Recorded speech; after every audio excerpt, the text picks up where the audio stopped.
আসসালামু আলাইকুম সকলকে। আজকের আরবি ভাষা শিখার ভিডিওটি রমাদানে ব্যবহৃত বিভিন্ন বিষয় সম্পর্কে এবং ঈদ সম্পর্কে। আমরা ঈদের সময় ঈদের শুভেচ্ছা জানাতে ইংরেজিতে হ্যাপি ঈদ বলে থাকি, আর আরবিতে বলবো ঈদ সঈদ। হ্যাপি ঈদ, হ্যাপি ঈদ ইংরেজিতে আমরা বলে থাকি, আরবিতে বলবো ঈদ সঈদ। রমজান মাসের শুভেচ্ছা জানাতে আমরা বলে থাকি ইংরেজিতে হ্যাপি রমাদান, হ্যাপি রমাদান। আর আরবিতে আমরা বলবো রমাদান করিম, রমাদান করিম। বা এভাবে বলতে পারি রমাদান মুবারক বা রমাদান করিম। অর্থ হচ্ছে রমজান মুবারক, আর ইংরেজিতে হ্যাপি রমাদান। তাহলে আমরা জানলাম হ্যাপি রমাদান বা রমজান মুবারক জানাতে আমরা দুইভাবে বলতে পারি, রমাদান করিম বা রমাদান মুবারক, হ্যাপি রমাদান। রোজাকে বিশেষ করে আরবিতে বলে সোম বা সওম। রোজা আমরা বলে থাকি রোজা, রোজা আরবি হচ্ছে সোম বা সওম।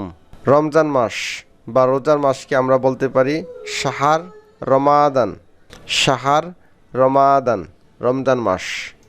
আজ আমি রোজা। কেউ আপনাকে প্রশ্ন করলে আপনি কি আজকে রোজা রেখেছেন, তো আপনি বলতে পারেন আনা সাইম আলিয়ম, আজ আমি রোজা। আনা মানছে আমি, সাইম মানছে রোজা রেখেছি, আলিয়ম মানছে আজ, আজকে আমি রোজা রেখেছি বা আজকে আমি রোজা। আরবি হচ্ছে আনা সাইম আলিয়ম, আজকে আমি রোজা বা আজকে আমি রোজা রেখেছি। কেউ যদি আপনাকে প্রশ্ন করে তুমি কি আজকে রোজা বা তুমি কি আজকে রোজা রেখেছ, তখন আরবিতে এইভাবে বলবে আনতা সাইম আলিয়ম, আনতা সাইম আলিয়ম, তুমি কি আজকে রোজা বা তুমি কি আজকে রোজা রেখেছ। আনতা মানছে তুমি বা আপনি, সাইম মানছে রোজা রেখেছ, আলিয়ম মানছে আজ বা আজকে। আপনি কি রোজা বা আপনি কি রোজা রেখেছেন, এভাবে আপনাকে বলতে পারে হালান্তা সাইম, আপনি কি রোজা বা আপনি কি রোজা রেখেছেন। ইংরেজিতে are you fasting, are you fasting, বা আপনি কি রোজা বা আপনি কি রোজা রেখেছেন। আরবিতে এভাবে হালান্তা সাইম। রমজান মাসে বিশেষ করে ডিউটির একটু পরিবর্তন হয়ে থাকে বা টাইমিং বা সময়সূচির একটু পরিবর্তন হয়ে থাকে। সে কারণে অনেকে এভাবে প্রশ্ন করতে পারে রমাদানের ডিউটি টাইমিং কি বা সময়সূচি কি। তো আরবিতে এভাবে বলতে পারে ইস ওয়াক্ত আল দাওয়াম ফিল রমাদান। ইস ওয়াক্ত সময় কি বা কি সময়, আল দাওয়াম মানছে ডিউটি, ফিল রমাদান রমাদানে, রমাদানের ডিউটি টাইমিং কি বা সময়সূচি কি। আরবি হচ্ছে ইস ওয়াক্ত আল দাওয়াম ফিল রমাদান, দাওয়াম মানছে ডিউটি।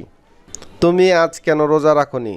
অনেকে বিভিন্ন কারণে রোজা নাও রাখতে পারে, তো কেন রাখতে পারেনি কারণ জিজ্ঞেস করার জন্য এভাবে প্রশ্ন করতে পারে তুমি আজ কেন রোজা রাখোনি। তো আরবিতে এভাবে বলবে লেশিন্তা মা সাইম আলিয়ম, লেশিন্তা মা সাইম আলিয়ম, তুমি আজ কেন রোজা রাখোনি। রোজার পরে যে ইফতারি আমরা করে থাকি সেই ইফতারিকে ইংরেজিতে বলে ফাস্টিং ব্রেকফাস্ট, আর আরবিতে ইফতার সায়েম।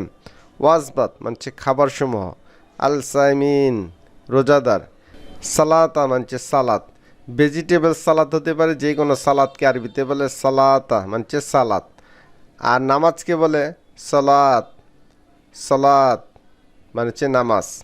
আবার অনেক সময় অনেককে নামাজ পড়ার জন্য বলে এভাবে আল্লাহ সল্লি, আল্লাহ সল্লি। ভিডিওটি যদি আপনাদের সামান্যতম ভালো লেগে থাকে রমজান উপলক্ষে একটি লাইক দিয়ে যাবেন, এবং সবাইকে ঈদের শুভেচ্ছা জানিয়ে আজকের মতো বিদায় নিচ্ছি। আসসালামু আলাইকুম।